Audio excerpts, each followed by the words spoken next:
Hi, welcome to the Retirement Railroad. I'm Steve, and we're starting a series of projects on building a three-stall roundhouse. I've got three of those kits that'll cover 9 of my tracks, and as I mentioned in the tip of the day, I basically have to take out tracks from here to here because of the bases that come along with these kits. Alright, and then I will build these roundhouse in place. Now it's going to require some truncating on the back side as a backdrop across here that separates out the Aurora roundhouse from the mainline tracks that wrap around.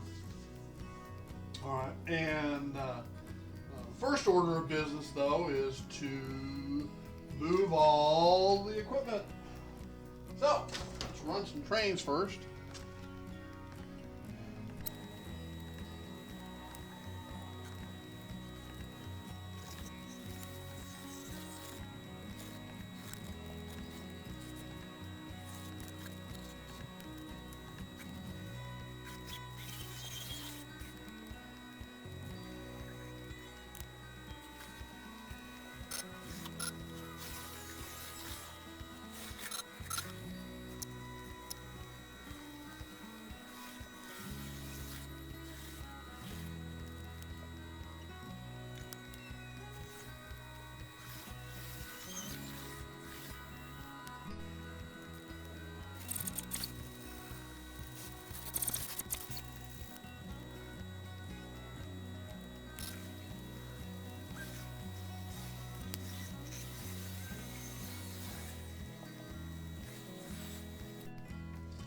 All right, now with all of the locomotives moved and everything cleaned out of the area, I can start on retrofitting my sidings to the roundhouse bases. So what I've done already is I've cut away the foam to accommodate the insert for the service bay that goes underneath here. And so that it'll sit down in there. Alright, I pulled the track up. I removed the ties for the section in that'll be in the service bay. And the next step is to desolder the two leads. Now if you notice, I did make some cuts here and here to accommodate putting the leads back in.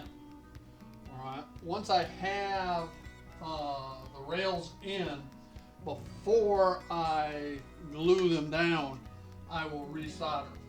Alright, so let me keep going. Okay, so we now have I desoldered the track, installed that service trough into the base, then fed the wires up through these two and resoldered the power back to the track.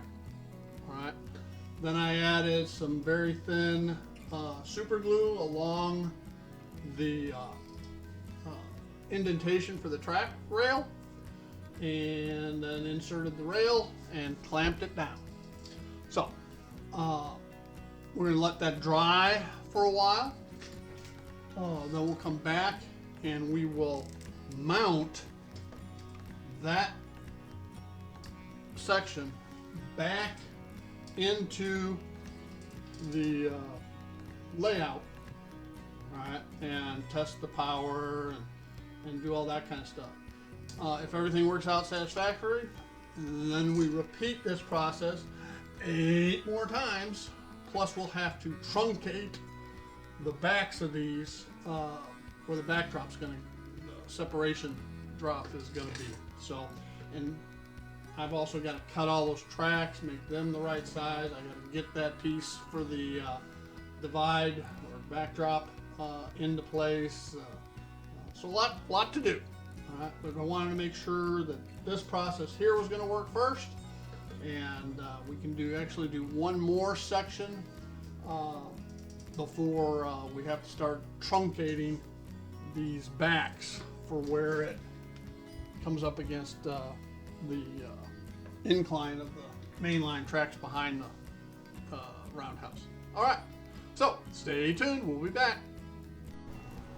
All right, so we're at the end of day one, and as you can see, we've got the back base in place. We have one of the three kits foundations, so to speak, bases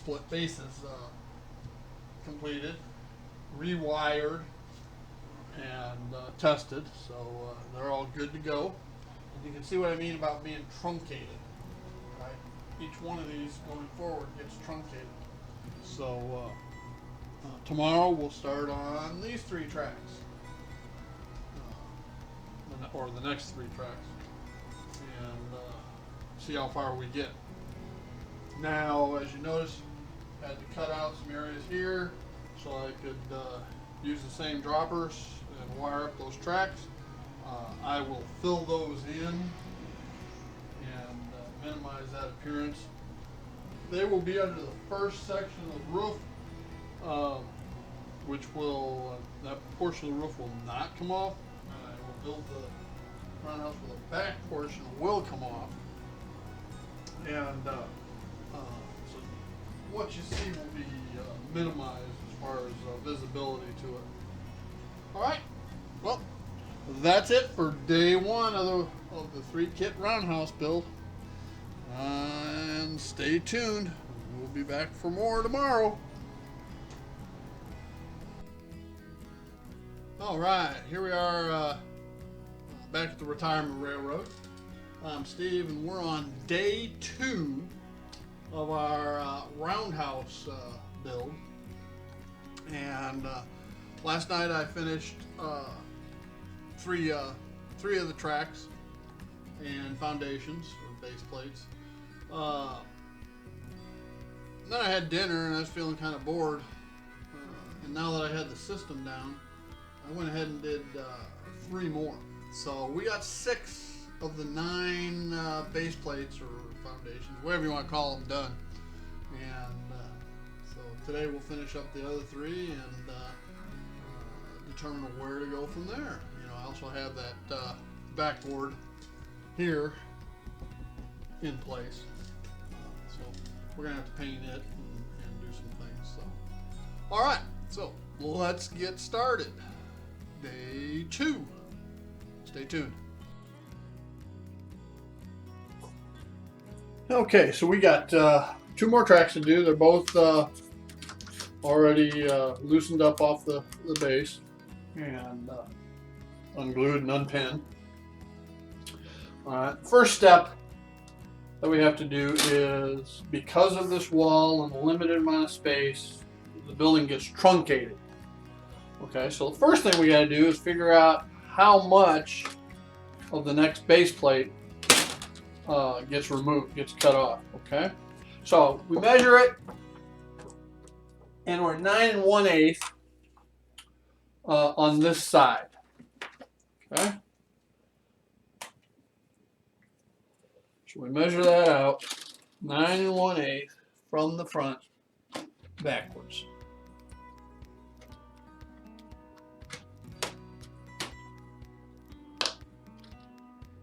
That's right there. Okay. Then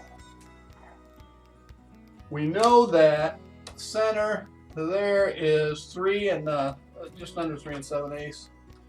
All right. Going to be somewhere in this general vicinity here,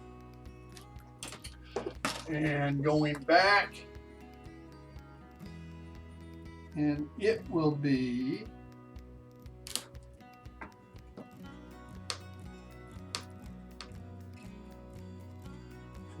8 7/8. Is that right? Yeah, okay.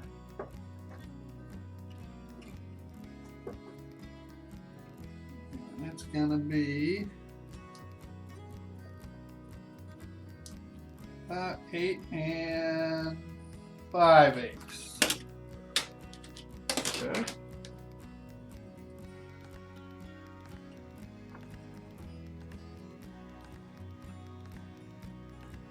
So we get that marked.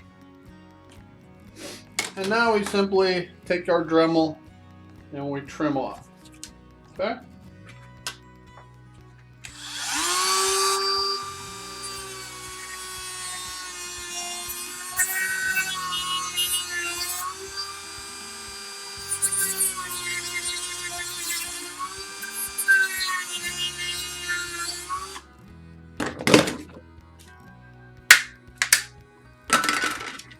And clean it up some. Actually, before we get too carried away, let's see if we got our how close we are on our measurements.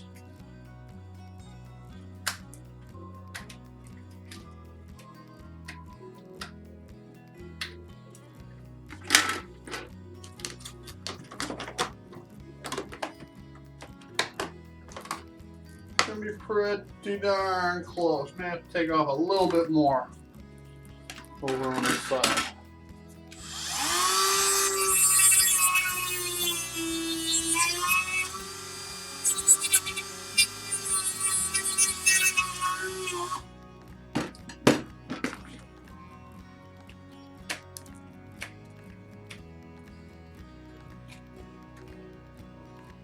The next thing we got to do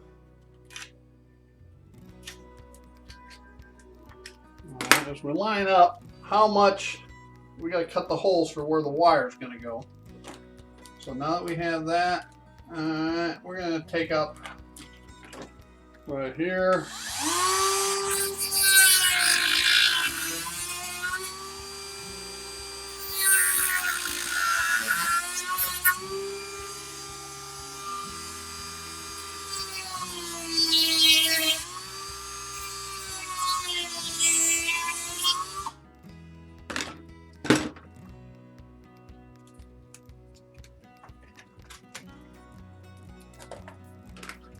And clean it up.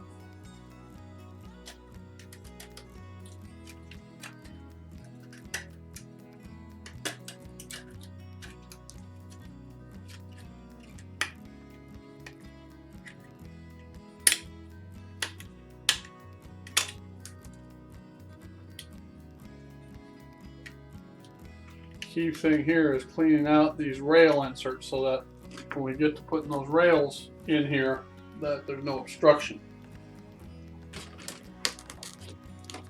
All right, this is going to fit fine. The next thing we need to do is snip the back.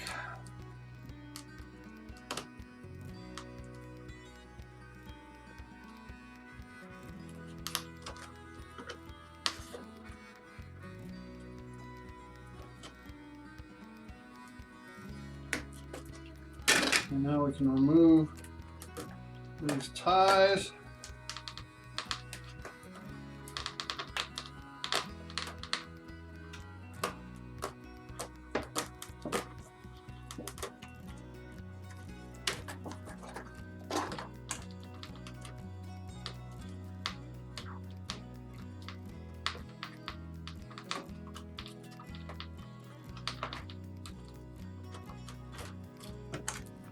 All right.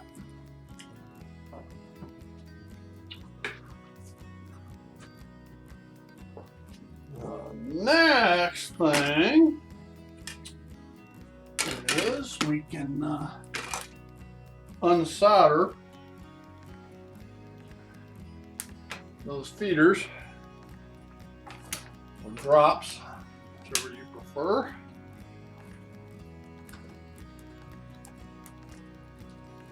Once we get those off, we can cut the insert for the trench.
And let's go ahead and do the last one too.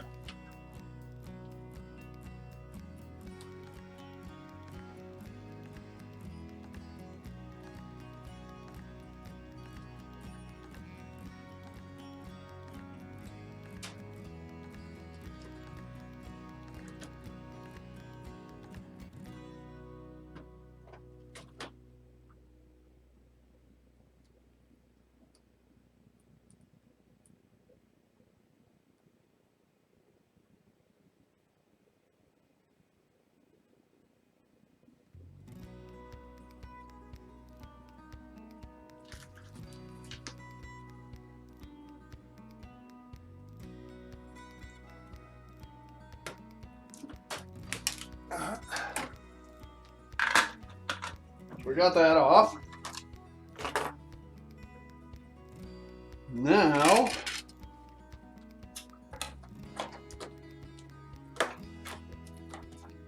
we can mark where the trench goes.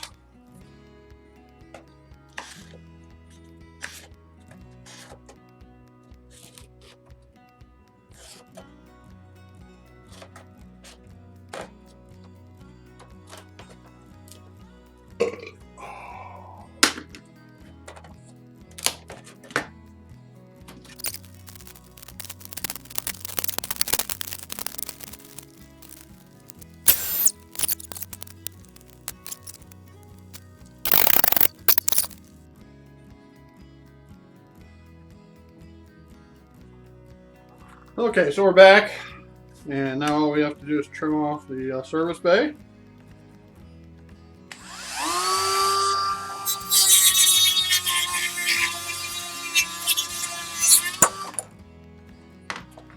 Like such.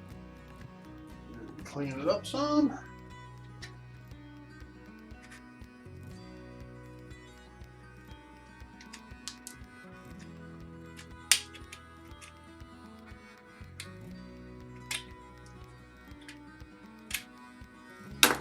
And trim a little bit more.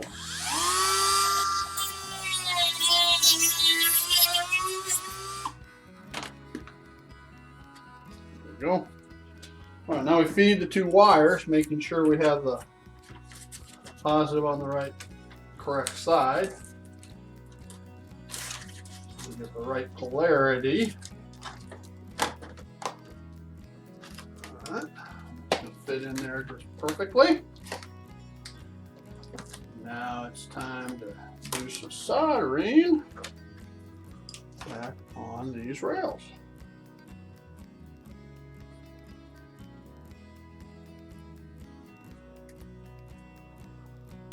So the first thing we do is add a little flux to the pre-soldered areas.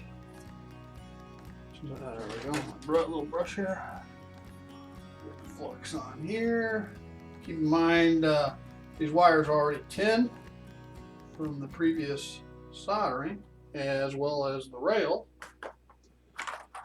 So just a little flux on both. Well, actually all 4 spots.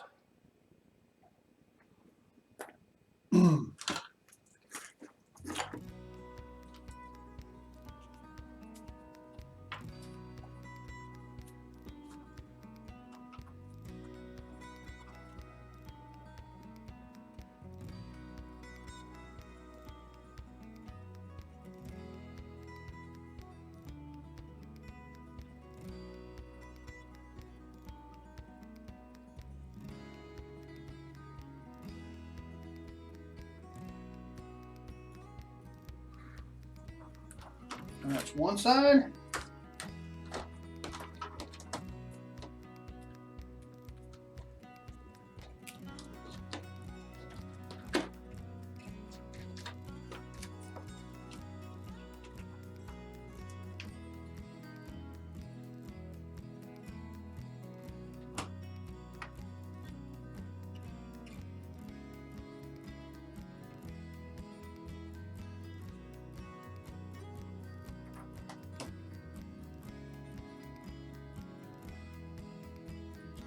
And that's the other side.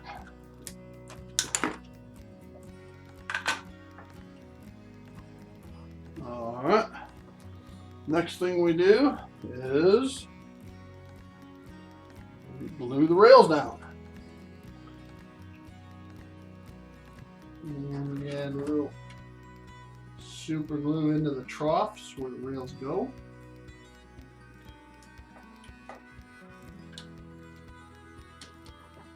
And the key here now will be to make sure I get these rails lined up right. So if you get going too fast, I want to make sure they're centered here.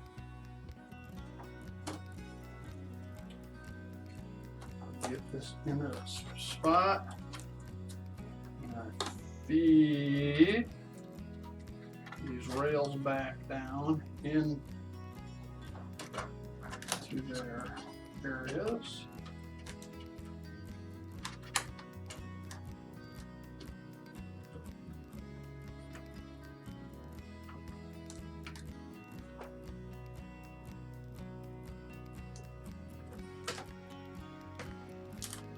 All right, so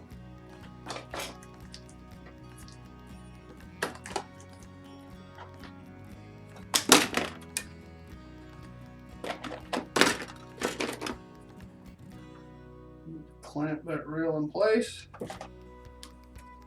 clamp the other rail in place, and we can start working our way back.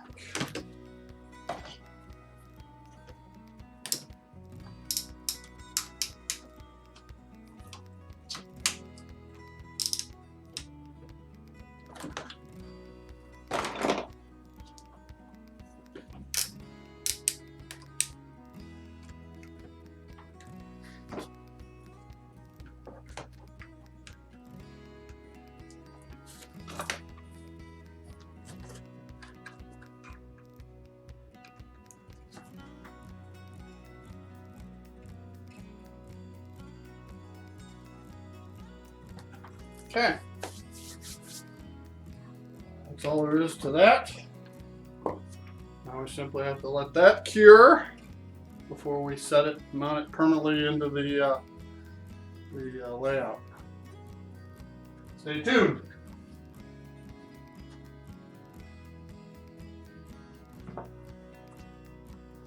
Okay, so now we just put in some of my DAP quick seal that I use for adhesive. I've already done some.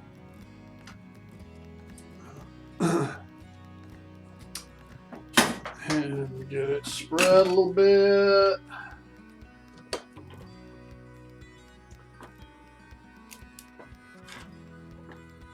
And we're ready to go. Take the clamps off.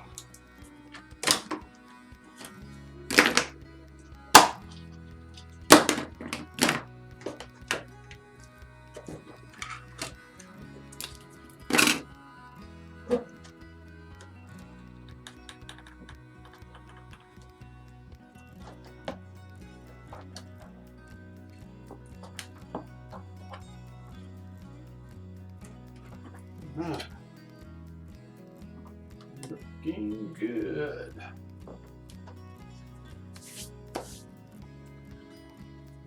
Now we'll tack down the track.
Ah!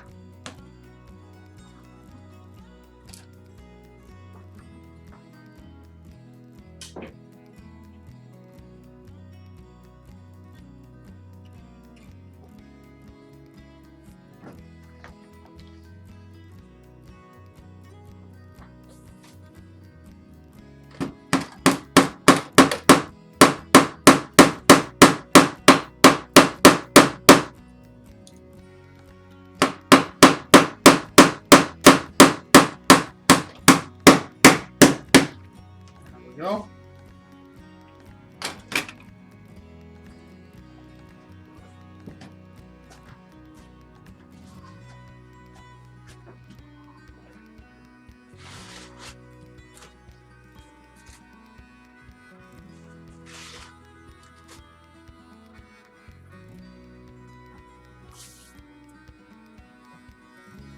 One track left to go. Let's go ahead and weight that down.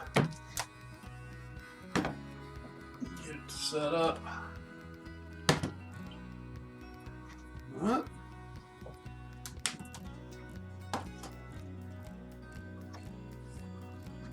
Okay, stay tuned. We got one track left to go. All right here. And we can run some tests. Good deal.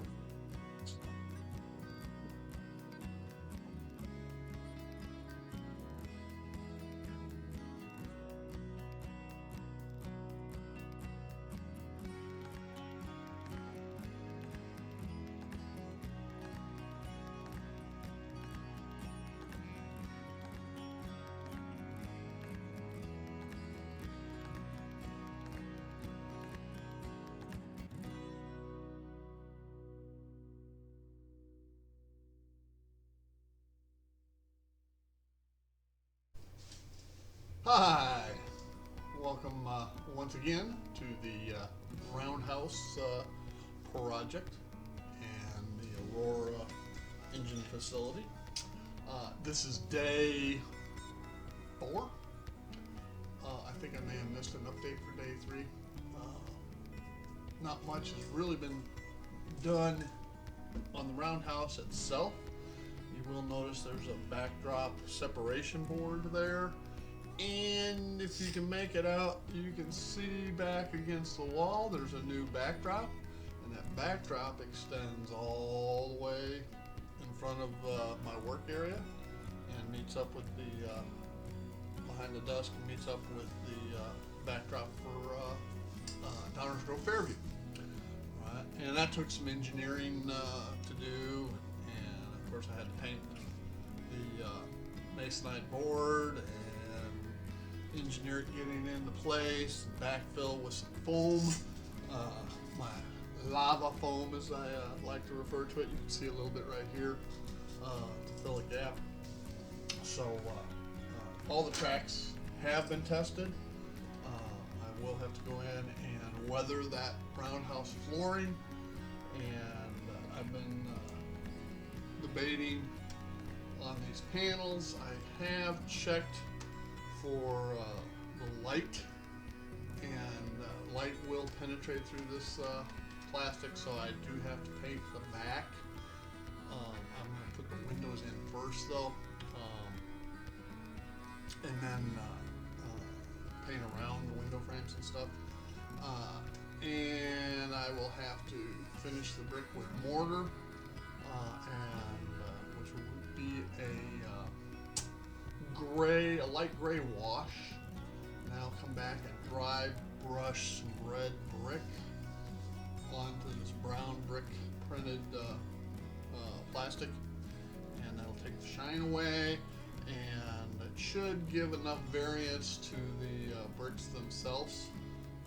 If you look at a brick building, rarely is it, when you look closely, one color.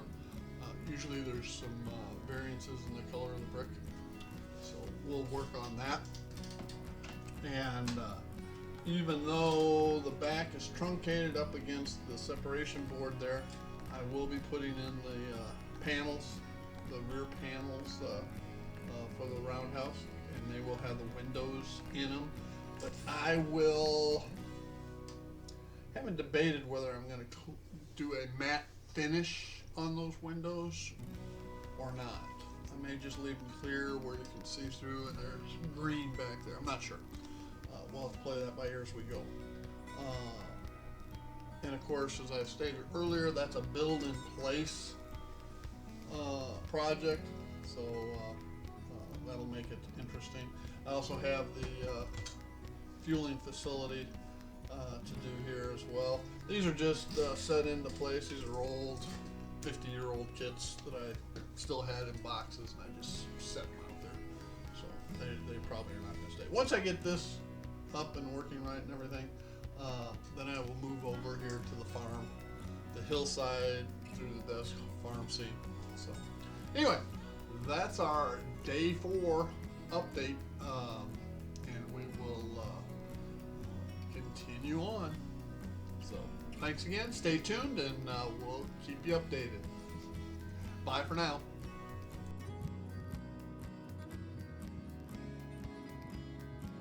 All right, so we're into day 6 of the Roundhouse build. You may think we skipped day 5. I'm going to cover day 5 now. And what we did on day 5 was we took the pieces and washed them. Okay.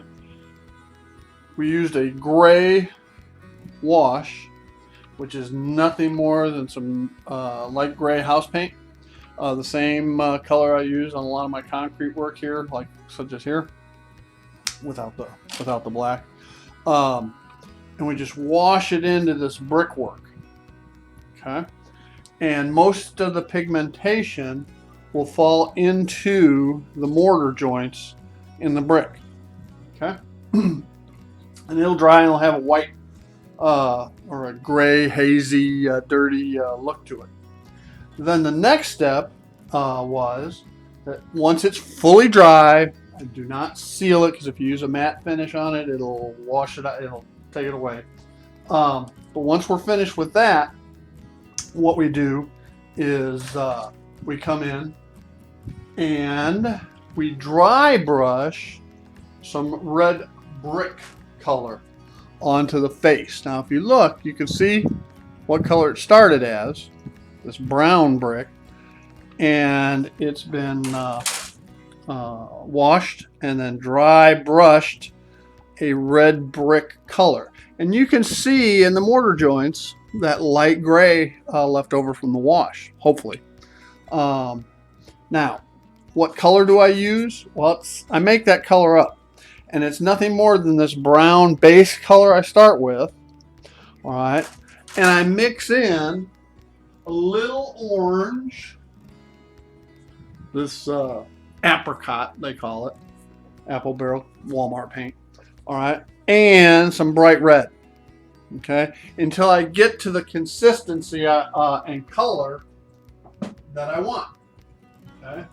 So we start with this brown brick, and we end up, brown base color, and we end up with this brick color. And like I say, I dry brushed this in, slowly adding to it, because we don't want the red brick color getting into the mortar joints. So we're just taking a brush lightly over the surface of the brick, all right, laying down just barely, a little bit at a time, that red brick color. Okay.